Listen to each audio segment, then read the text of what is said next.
Hello, good afternoon, and welcome everyone to this week's Zoom for Thought Talk, during which Alex Mathers will tell us which spaces are perfect for addition. Take it away, Alex. Thank you, Vaki. Okay, so this talk is titled, What are Perfectoid Spaces Good For? The Direct Summand Conjecture. So if you're like most people who study pure math and who don't study perfectoid spaces, you've probably heard a bunch of people say the word perfectoid, and you've probably heard people get very excited about the word perfectoid, and you've probably never been given a satisfying answer about what these spaces are good for, or what they're doing, or why Schulze-Wanne fields matter for them. So maybe you've heard a lot of vague, sketchy things like going from characteristic 0 to characteristic p, blah, blah, blah. Well, it turns out perfectoid spaces have a few different uses. The use case here will not have anything to do with characteristic or going from characteristic 0 to p, but we will try to give you an idea of how some way perfectoid spaces can be used to prove something called the Direct Summand Conjecture. So to summarize, if you've ever wondered what perfectoid spaces are good for and your answer was nothing, then we could create a subtitle besides nothing. What are these good for? And we'll try to answer that. So our goal is to prove what is called the Direct Summand Conjecture. We'll give a good statement here in a minute. But it's an elementary statement about rings in commutative algebra. So we'll assume that you know a little bit about rings and modules. I'll assume you know what an exact sequence is, but the statement won't be too crazy. And more seriously than trying to prove this conjecture, I would say our real goal is to give some kind of outline of the proof of this conjecture, and to really give you a big picture overview of how these different pieces are of kind of perfectoid things are coming together to give a proof of a statement about rings that a priori doesn't have anything to do with perfectoid rings. Yeah, so that's our goal. So to add to that, to keep kind of technicalities at a low, I'm going to lie at various points. I think I'll even at some point put a theorem on the board that's not actually a theorem. So if you find that troubling, then I'm very sorry about that. And maybe I can repent for this later or something. But okay, let's get going. In this talk, as is classic number theorist fashion, all rings are going to be commutative and unital. Sorry, Vaki. Okay. Is it still following me? Here we are. So a bit of history. The Direct Summand Conjecture was first posed in 1973 by Milhoxter. He proved it in what we would call the equal characteristic case. I will say later what that means. And there was more or less not a ton of progress in this for a long time. So in 2003, Heitman proved the conjecture in dimensions less than or equal to 3. But at this point, outside of in dimensions greater than 3 and in mixed characteristic, nobody really knew what was going on. Enter 2012 or 2011, Peter Schulze introduces the notion of a perfectoid space, which are they're geometric or analytic objects that live in mixed characteristic or characteristic P in some sense. If you don't know what those words mean, I wouldn't stress about them. I'll tell you everything you need to know, I think, or I hope.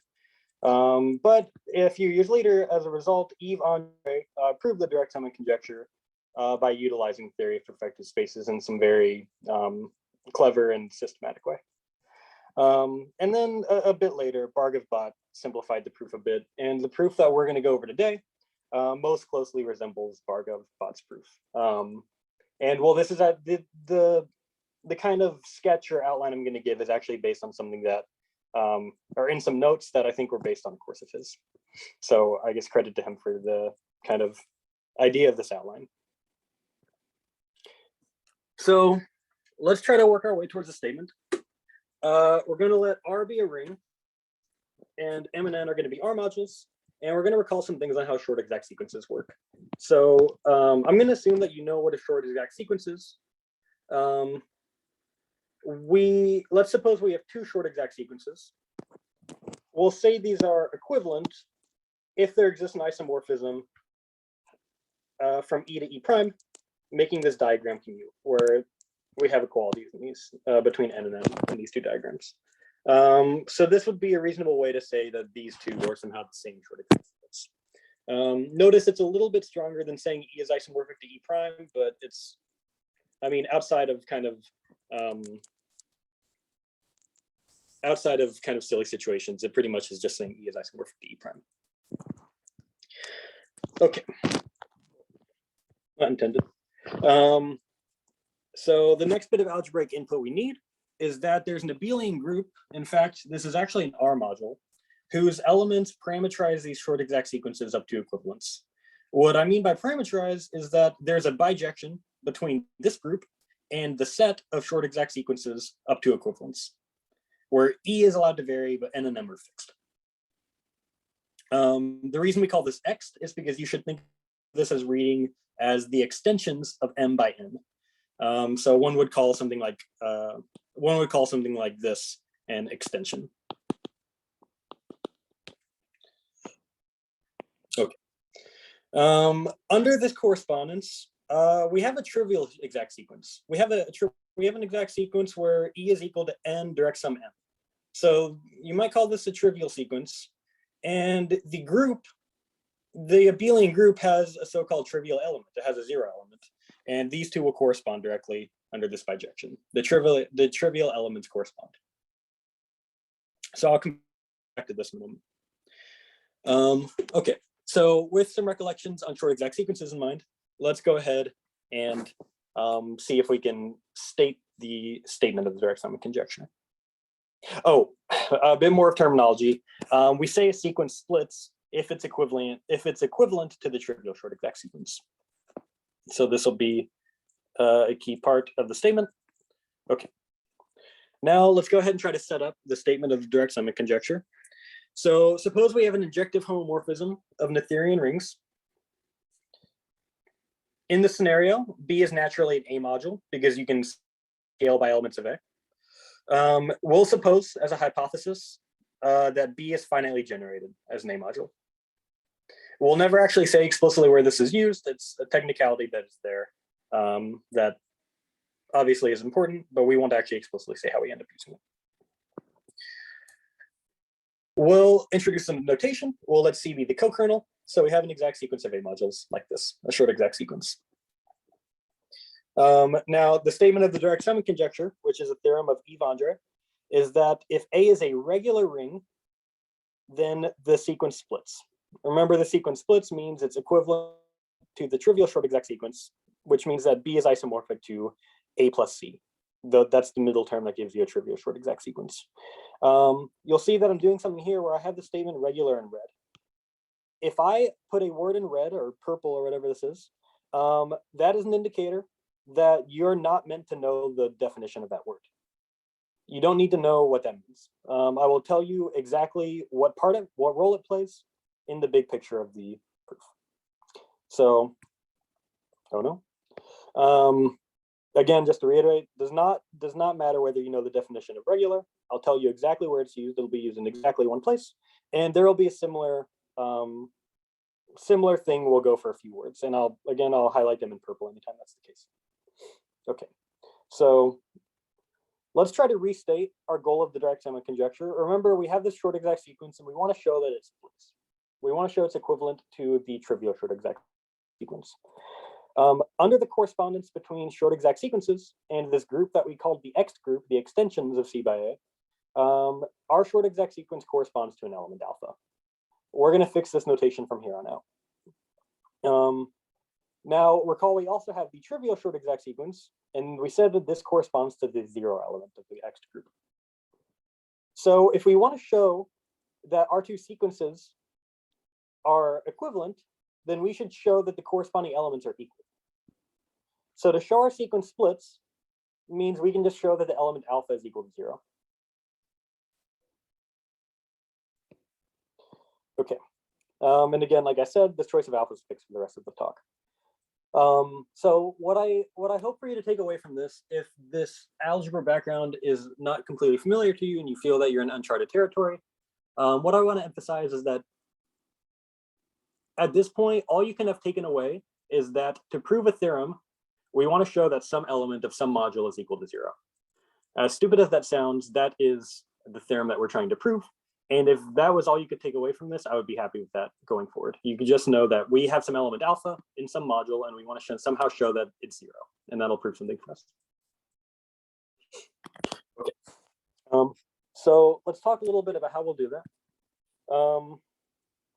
So we have something here. I'm going to call this a key input. This is going to play an important role for us.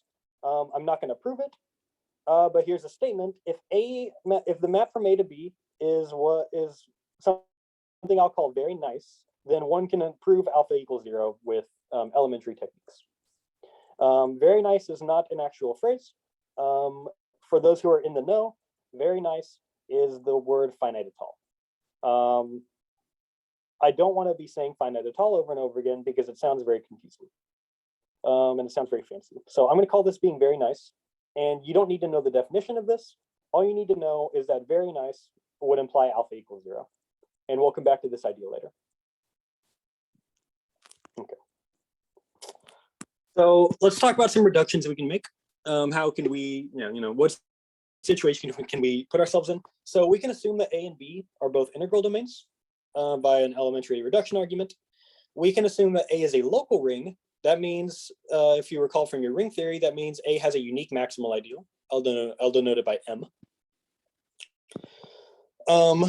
Because A is an integral domain, and A mod, the maximal ideal is a field, these two rings both have characteristics which are 0 or a prime. Integral domains always have characteristics 0 or a prime. And taking the pair of these characteristics, the only possibilities are they're both characteristic 0, or one's characteristic 0 and one's characteristic P, or they're both characteristic prime, and in that case, they have to be the same prime. So the only three options for this pair of characteristics is 0, 0, 0, P, and P comma P. Maybe I can add here a comment. What I mentioned earlier, in that it's elementary to prove this in the equal characteristic case, these are what we would call equal characteristic. So these were proven when Mel Hochster first conjectured this statement. And as a result, we ignore this case. So we're going to assume that the pair is A has characteristic 0, and the residue A mod M has characteristic P. In particular, P is not equal to 0 inside A.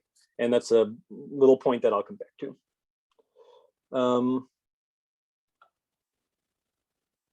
Yeah, okay. I completely agree with JJ's comment that I called this elementary, and elementary really means years of work. But with regards to these cases being proven 30 years ago, and the direct summand conjecture being proven in full a few years ago, I think elementary, relatively speaking, I guess is the first statement, but yeah. Okay, so here's another theorem. This is called the Kroll intersection theorem. I'm going to come back to this. I'm stating it now so that it doesn't feel like it came out of nowhere. So I'm just going to state this. If you have an Arithurian local ring, maximal ideal M, then the intersection over the powers of that maximal ideal is 0. I'm going to just give this a second on the screen so that people can look at it if they feel that would be helpful.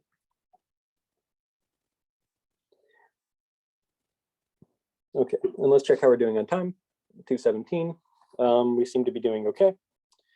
Okay, so we're gonna go into perfectoid rings a little bit now.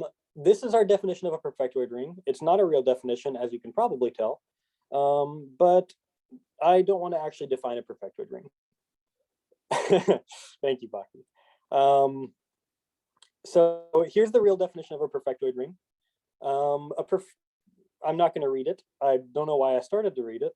But for us, a perfectoid ring is just a really big ring with a lot of p-groups.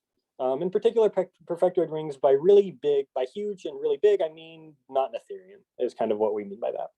Although that doesn't really matter. So here's an example I have in mind. If you're familiar at all with what the p-adic numbers are, if the p-adic integers, you can take the p-adic integers and you can enjoin p-th roots of p over and over and over again. This gives you an increasing union. Therefore, the union is also a ring. and you can take a completion of it. And this would be an example of a perfectoid ring. You should probably ignore the completion part and just think about this. It's like taking the p-adic integers and then joining a bunch of p roots of p.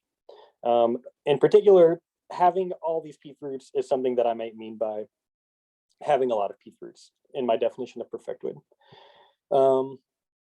So if I say from here on out that R is a perfectoid ring, we're going to assume that R has p roots, p power roots of p, meaning, I'll say we have an element p to the 1 over p to the k for every k.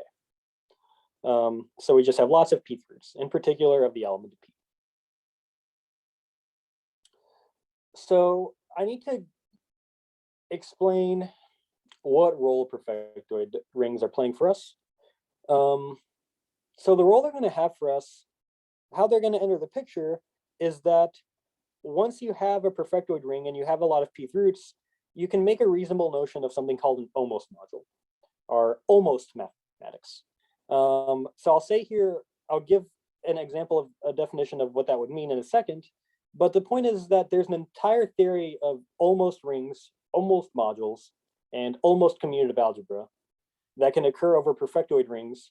And you can, it's strictly more general than usual commutative algebra.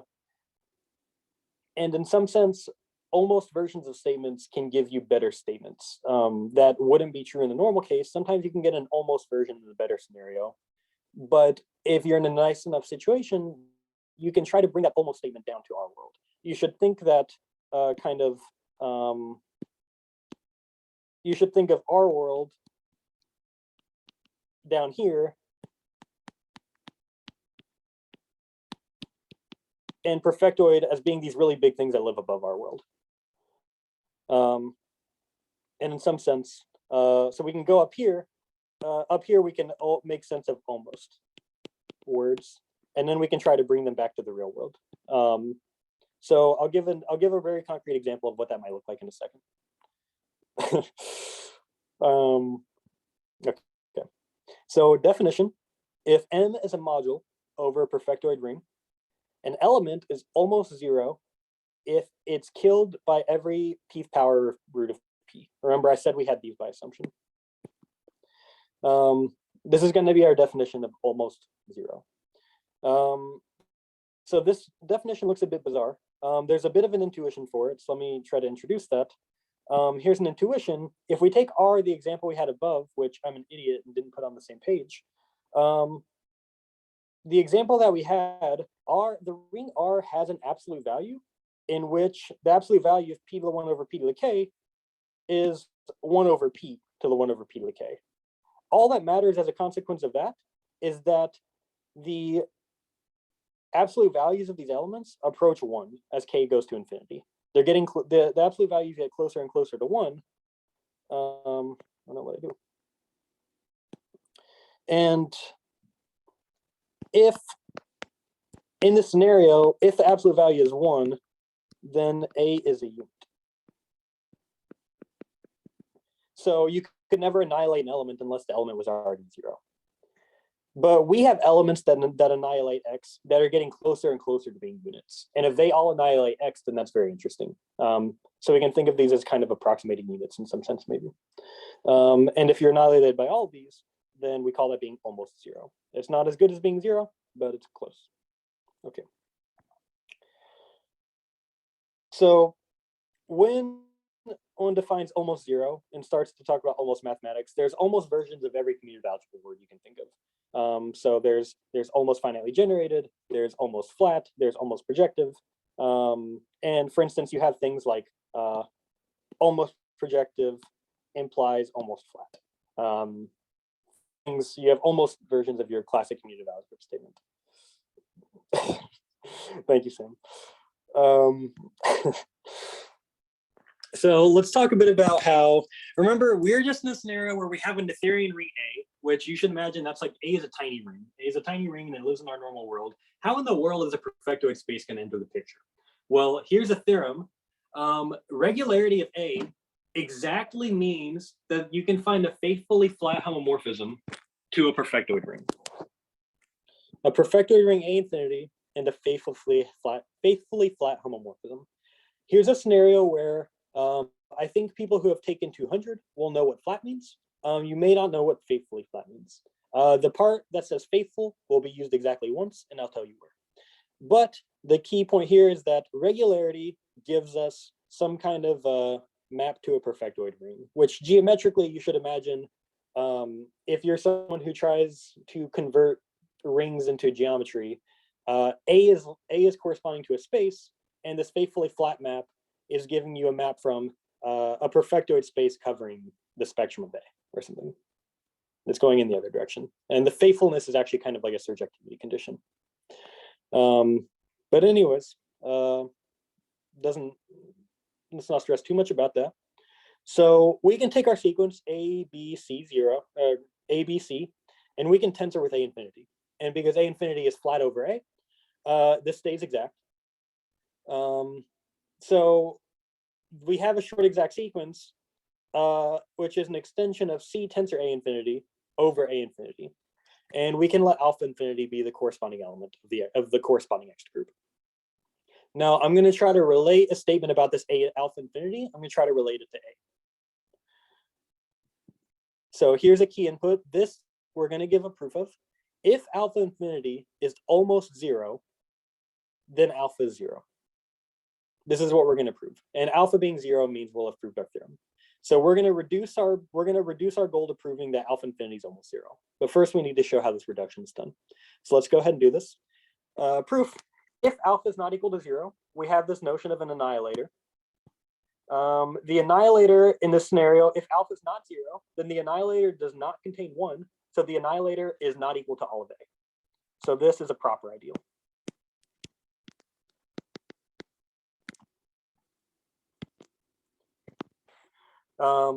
And as a result of it being a proper ideal and A having a unique maximal ideal, we can deduce that the annihilator is contained in them. Okay, so where do we go from here? Suppose alpha infinity is almost 0. So P to the 1 over K kills alpha infinity for all K. I'm going to rephrase this as saying that P to the 1 over P to the K is inside the annihilator of alpha infinity. And now I'm going to introduce a statement that results from faithful flatness. I don't expect this to be obvious to you. One has to do some algebra to prove this. But because of faithful flatness, if you annihilate alpha infinity and you're inside A, then you automatically annihilate alpha. So and similarly, you can get powers in there as well. So we'll add powers, arbitrary powers of n. And now I'll apply this. So I have P, because P to the 1 over P to the K is in the annihilator, P is inside the annihilator to the P to the K power. And P is inside A. And therefore, by the above equality, P is inside the annihilator to the P to the K, the annihilator inside A. Hey, Alex. Yeah. I don't want to catch you in a lie. I don't know if this is a lie, but I'll ask. You know how we used locality to say that there exists an A infinity and a map A to A infinity? Yeah. Is that map injective? If in the scenario where it's faithfully flat, yeah. Oh, cool. Okay. Yeah, faithfully flat implies inject. Many thanks. Yeah. It is sort of a lie that it's always faithfully flat, but again, let's ignore that. Okay, so we have P is inside the annihilator inside A to the P to the K. We're going to take this over to the next slide, and we're going to try to do something. Let's recall the Kroll intersection theorem. I told you I didn't want to bring this up out of nowhere and shock everybody. So here it is. The Kroll intersection theorem, the intersections of the power of the maximal ideal is 0. Let's see how we can use this. Remember, the annihilator of alpha inside A is a subset of the maximal ideal. This was what we proved 2 slides ago. And P is inside here. This is what we proved on the last slide.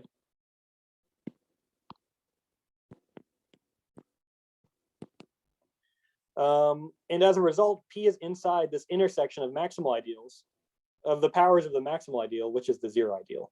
So P is 0. But we assume that A had characteristic 0. So this is a contradiction. Wait, possibly dumb question. So this last equality though, how does it follow from curl? Because curl you need all powers, right? But this only gives you The powers. point is that the powers of the maximal ideal, as you take increasing powers, it's a descending chain. Oh, duh. Yes, obviously. Yes. Okay. Great. Cool. Thank you. Cool. So we have a contradiction. Where did our contradiction start? Well, we said suppose alpha is not zero, and suppose alpha infinity is almost zero. So conclusion, alpha infinity being almost zero, here's a shorthand for that I didn't explicitly say I would use, implies alpha is zero. So I think this is a really, really cool way to see how does introducing a perfectoid ring and talking about almost mathematics, how can that affect our real world of Noetherian rings? So this is kind of the idea of that. Cool. So next we're meant to deal with the question, how does one actually prove that alpha infinity is almost zero? How do we do that?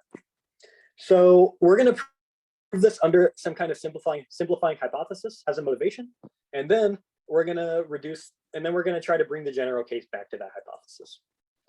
So here's a fact. That would be nice. Here's a fact. There exists an element G such that the localization at G, if you kind of localize the map F at G, so you map A 1 over G to B 1 over G, this is very nice. There exists an element G such that this holds. So I'll say this verbally. For people who are interested and can follow this, if the statement is confusing to you, just ignore it. How you can show this element G exists is you look at the map on fraction fields from A to B. These are characteristic 0 by hypothesis. And so this map is separable, finite separable, in fact, which implies finite, which is finite at all.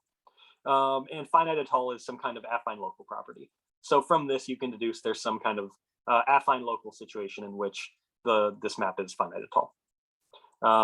Again, for people who don't know what those words mean, ignore it. Thank you for going through it for me, Alex. I appreciate it. Yeah, all for you. Okay, so, but recap, there's an element G such that this localization is very nice. And we're going to fix this element G throughout the rest of the talk. We're going to keep referring to this element G.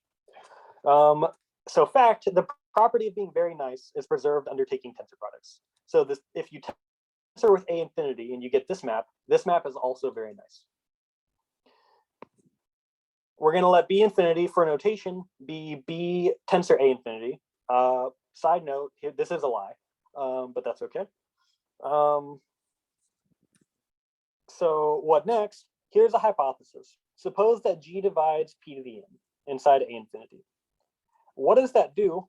Well, as a result of this, you can deduce that A infinity localized at P, mapping to B infinity localized at P, is then also very nice.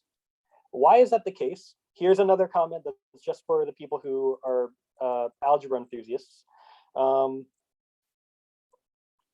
The reason for this is that if G divides P to the n, then the localization at G, or the localization at P, factors through the localization at G. So in other words, this is, oh no, I didn't mean to do that. This is some further localization of this. This results from the hypothesis. And therefore, the map we have is just some localization of the map that we had before that we said was very nice. So this is very nice as well. Again, I want you to just take this as a black box if that was not comfortable for you. The way I would like to state for the record that I'm offended by your use of Z plus for the natural numbers. You may continue. That's fair. So here's a theorem. This I should have named. This is called the almost purity theorem.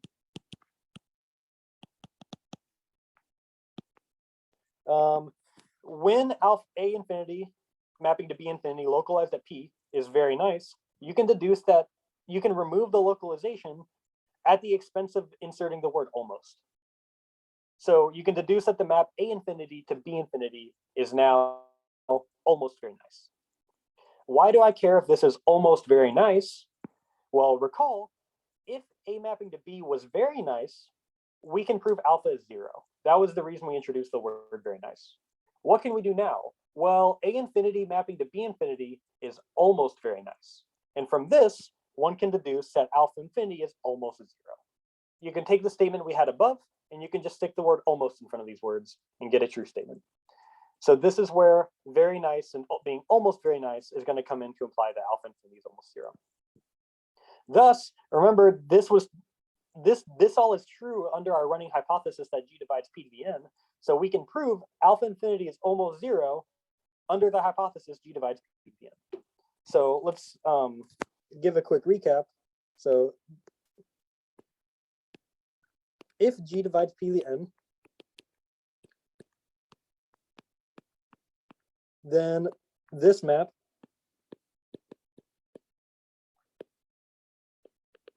is very nice, which implies A infinity to B infinity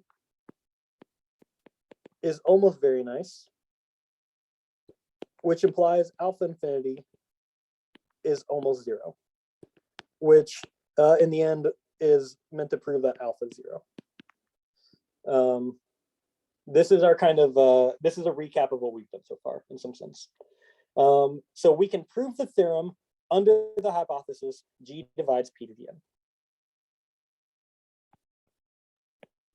So what we have to figure out now is, what do we do when G is not P to the n? We have to think about this. So a question you can ask is, well, can I kind of force G to divide P to the n in some sense?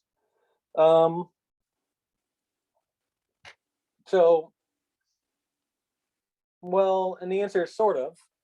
So here I'm going to start to introduce some perfectoid geometry. So I'm going to take my ring, my perfectoid ring A infinity, and I'm going to attach to it a space that you might call a perfectoid space. In this scenario,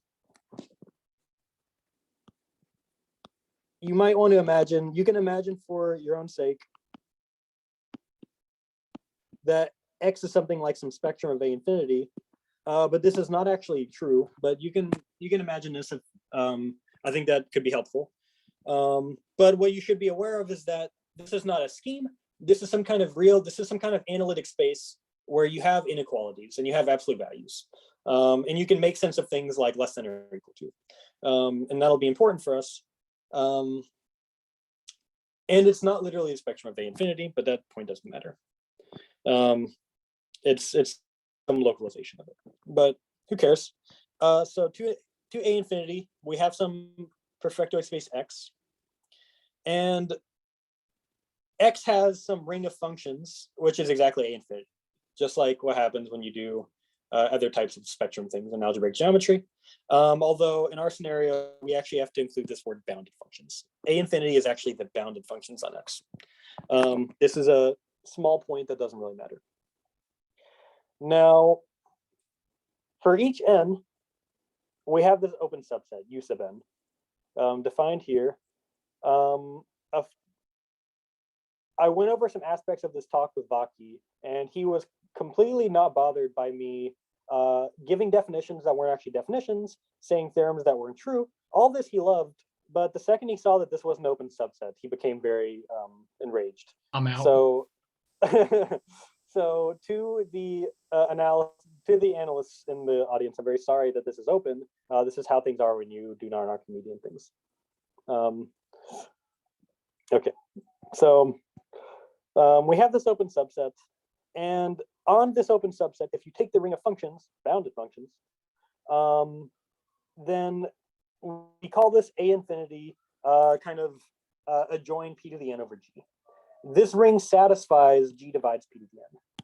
What you should imagine is that because G of X is greater than or equal to P to the n, G of X is not 0, which means that G is invertible or something. So now I can divide by G.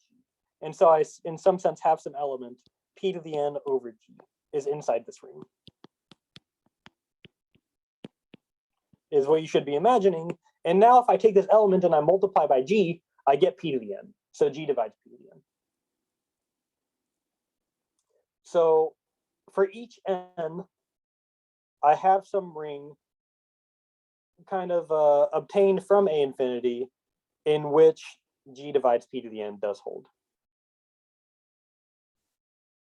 So who cares? What does this do for us? Well, let's think about it.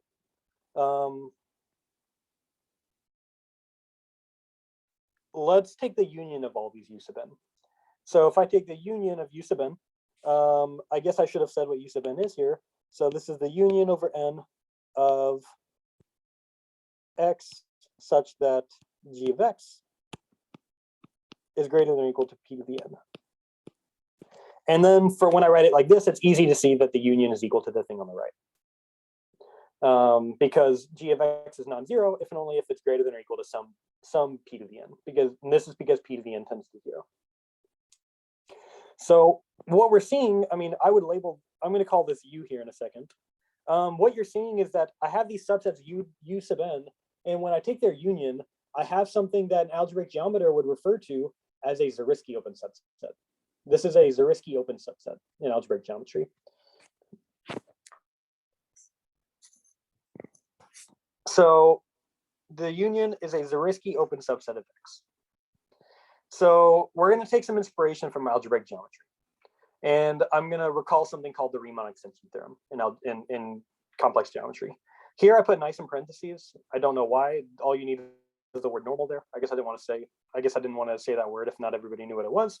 But if you have a sufficiently nice complex variety and you take a global section on X, which is a non-zero divisor, and then you take the corresponding Zariski open subset, then you have a restriction map from functions on X. So maybe you would write this as like sections on X mapping to restriction mapping to sections on U. And the statement of the theorem is that this is an isomorphism. So we're going to introduce something that's very similar to this, and we're going to be able to use it to prove our theorem in the general case. So recall U is the union of these U sub n. The ring of bounded functions on U sub n is this thing that I denoted by a infinity adjoined p to the n over g. Now notice that if I take a function on U, U is equal to this union, and therefore giving a function on U is the same thing as giving a function on each U sub n in a way that it agrees whenever I restrict. How I would state this algebraically is that the ring of functions on U is exactly the inverse limit of the ring of functions on each U sub n. So again, what this says is that a function on U is the same thing as giving a function on each U sub n in a way such that each time you restrict to the smaller one, you obtain the function you had. So it should agree on the restrictions. Okay. So here's an almost Riemann extension theorem. Something we would call an almost Riemann extension theorem. We have a restriction map. I can start with functions on X, and I can restrict to functions on U. I'm in a perfectoid situation, so the word almost makes sense. So this is really a infinity mapping to this inverse limit, like we just said what these both are. This restriction map is an almost isomorphism. We've lost it being an isomorphism like we had in the complex geometry scenario, but this is an almost isomorphism, which is a very nice statement. So let's copy this over to the next page. And more importantly for us, what we're going to be able to do with this is we're going to be able to take this almost isomorphism and we're going to be able to pass it through particular functors. So what kind of functors? Let's give an example. Here's some key fact. We can pass this almost isomorphism through the X functor. So the extensions of C infinity by A infinity, C infinity I'm using to denote at this point C tensor A infinity. This map between extensions, or on the right hand side, a limit of extension groups, is an almost isomorphism. So I'm going to give everyone a second to look at this. I'm going to move this over to the next page in a second and show you exactly how we'll use this. But this is the key point for us, because remember that here G divides P to the n. And so inside this X group, if I have some element corresponding to like an alpha infinity, then I can show that it's almost zero always. So I'm going to try to pass through the almost isomorphism and show that my original alpha infinity is almost zero. Side note: this theorem is false as stated, I believe. So, but that's okay. It's for our motivational purposes. It'll serve. So move this over to the next page, and now let's give an outline of what we actually do. So take alpha infinity on the left-hand side. Alpha infinity lives here, and we want to show alpha infinity is almost zero. So let's pass it through this map.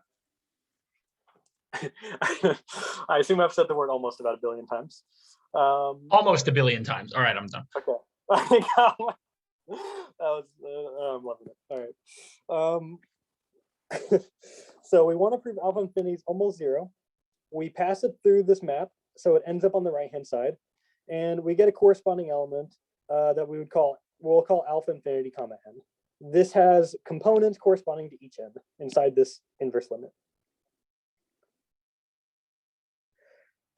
In the nth component on the right-hand side, we have g divides p to the n. And so you can apply the argument we did earlier, where we said if g divides p to the n, you can conclude your alpha infinity thing is almost zero. So we can deduce that alpha infinity sub n is almost zero. So in other words, this entire element is almost zero.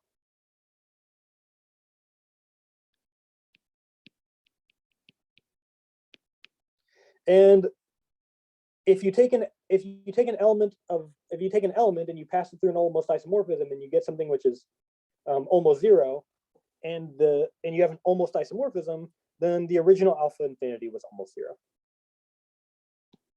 So in the end, we can pass back through and we can say alpha infinity is almost zero. It's a small technical point that I guess I wrote pass back through. There's not literally a map going right to left. There's not a literal function in that direction, but that doesn't matter. So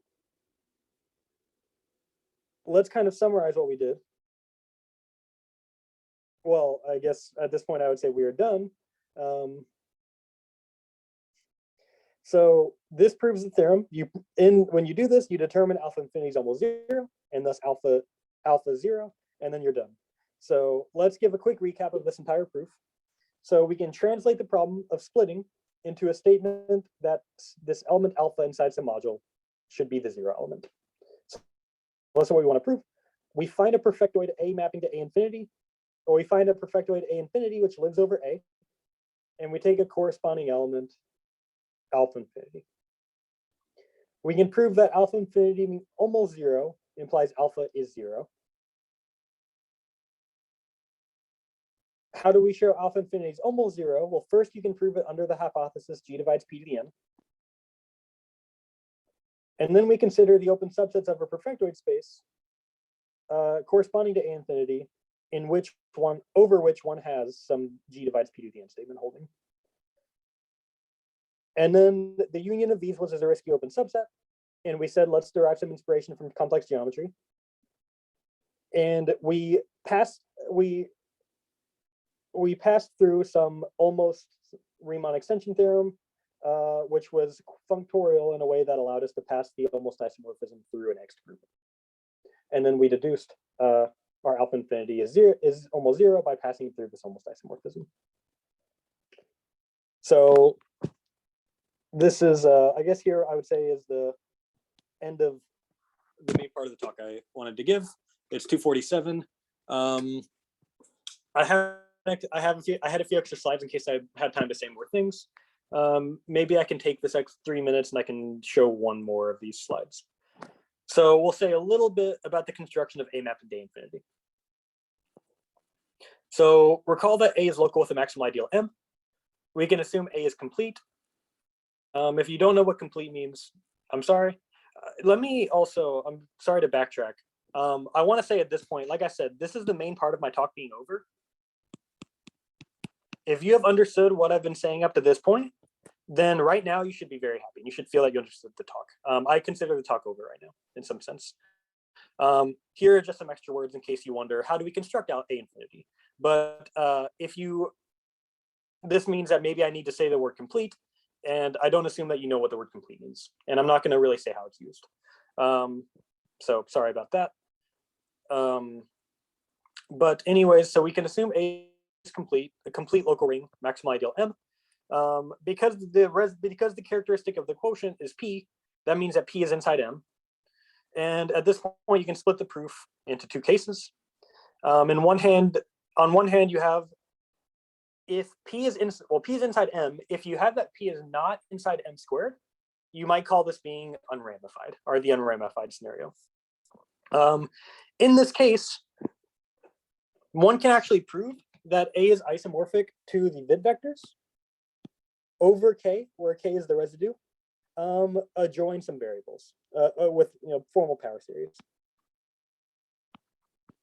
This vid vectors of K, if you don't know what the vid vectors are, just imagine Z. If you know what the p-adic numbers are, the p-adic integers. In this case, A is these vid vectors adjoin some variables.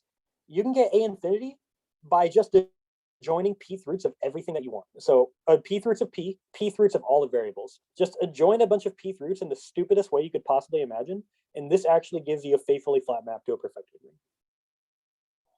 That's incredibly satisfying. Yeah, it's great. So that's how you get A infinity in the unramified case. In the ramified case, things are a little harder. I'm not going to say anything about that. And it's 249, so I think this is a reasonable place to stop. I had some extra words about the almost isomorphism and some subtleties regarding this, but let me just ignore all of that. So I'm going to skip through everything and go to the end and say thank you all for listening to me jabber on about perfectoid spaces. All right, let us thank the speaker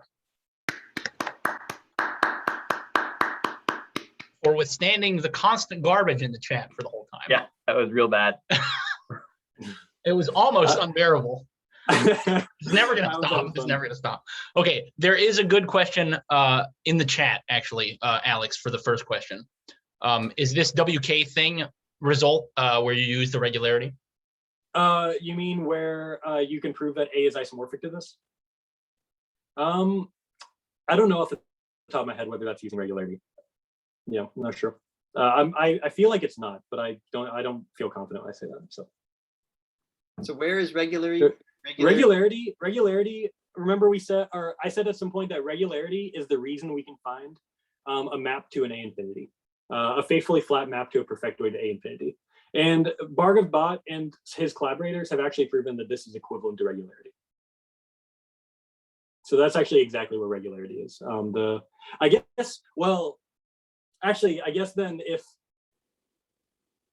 A is going to be isomorphic to this, and this has an obvious perfectoid extension by adjoining p-th roots, then you must use regularity to get that A is isomorphic to this, I guess. So that sounds like it's probably true. Yeah. That's a great question. I'll read it for the record. How did someone come up with this idea of crazy huge non-Ethereum base change? Yeah, so these things kind of started, yeah, JJ's right. These things kind of started in p-adic Hodge theory. So I think the original ideas kind of in this realm go way back to Faltings, who was the first person to use the word almost before we all started jabbering it around for fun. But yeah, so a lot of this goes back to Faltings. Although how he thought to do this is a tough question. Once again, I will read for the. By the way, you can unmute and ask questions yourself, but I'll read it. Well, if A is a regular local ring over K of dimension n, then A is isomorphic to K power series xi even Zariski locally. Question mark. Is this a question? I should have read it with the a question intonation, but I did not. Yes, it is a question. I'm rereading it and I still can't identify it as the question. Amazing. Siddharth, you can unmute and fix us if you want. Yeah, I guess I just mean like if you're smooth of dimension k, regular of dimension k, you should be able to find a dimension n. You should be able to find n independent coordinates etal locally, and I think even Zariski locally. Because what you do is you just take the generators, if you're the theory and you take the generators of the maximal ideal, and that should work, right? That's what you're doing here. Yeah. So yeah, I agree. Same principles. Sweet. Any other questions?